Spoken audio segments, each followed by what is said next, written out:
চানা বা কাবলি ছোলা তৈরি করতে কিন্তু বেশটা সময় লাগে, কিন্তু আজকে যে রেসিপিটা শেয়ার করছি এই রেসিপিটা তৈরি করতে মাত্র 15 থেকে 20 মিনিট লেগেছে। কি করে তৈরি করবেন দেখে নিন। প্রথমে চানাটা অবশ্যই ভিজাতে হবে, আমি ওভারনাইট ভিজিয়ে রাখছি। হাতে যদি একদমই সময় না থাকে অন্তত 5 ঘন্টা কি 4 ঘন্টা ভিজিয়ে রাখবেন। সঙ্গে কিছুটা আলমন্ড ভিজিয়ে রাখছি, কারণ আমি কাজু বাদাম ব্যবহার করব না। আলমন্ডের পরিবর্তে কিন্তু কাজু বাদাম ব্যবহার করতে পারেন, টেস্টটা আরও বেশি ভালো হবে। এবার প্রেসার কুকারে চানাটা দিয়ে ভালো করে সিদ্ধ করে নেব। আমি যেহেতু ওভারনাইট ভিজিয়েছি তাই আমি 4টে সিটি দিয়ে নেব। যদি ওভারনাইট না হয় তাহলে 5 থেকে 6টা সিটি দিয়ে নেবেন।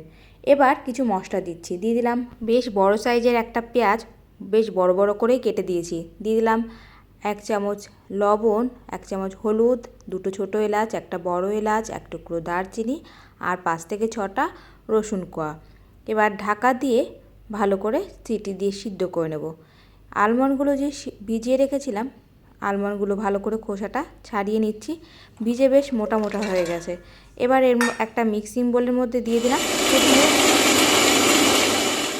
প্রথমে এরকম একটু গুঁড়ো করে নিলে পেস্টটা খুব ভালো হয়, তাই প্রথমে একটুখানি ড্রাইভাবে গুঁড়ো করে নিয়েছি। এবার এর মধ্যে দিয়ে দেবো 2 টেবিল স্পুন টক দই।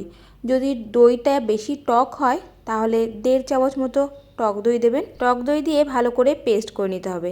এবার একটা হামালদিস্তার মধ্যে দিয়ে দিলাম 1 টেবিল চামচ গোটা জিরে, 1 টেবিল চামচ ধনে, একটু ক্রাশ করে নিচ্ছি। এবার একটা ফ্রাই প্যান গরম করে দিয়ে দিলাম সর্ষের তেল। তেলটা গরম হয়ে যাওয়ার পরে একটা পেঁয়াজ কুচি দিয়ে দিলাম। পেঁয়াজটা কিন্তু খুব বেশি মিহি কুচি করতে হবে না, বেশ গোটা গোটা থাকবে, আর খুব বেশি ভাজারও প্রয়োজন নেই। পেঁয়াজটা হালকা ভেজে নেওয়ার পরে যে গোটা জিরে আর ধনেটা ক্রাশ করে রেখেছিলাম সেটা দিয়ে দিলাম, আর দিয়ে দিলাম টক দই আর আলমন্ডের পেস্ট। নাড়াচাড়া করে মশলাটা কষিয়ে নিলাম। মাঝখানে দিয়ে দিলাম মেথি আর 4 থেকে 5টা কাঁচা লঙ্কা। কাঁচা লঙ্কাটা অবশ্যই নিজেদের ঝাল মতো দেবেন।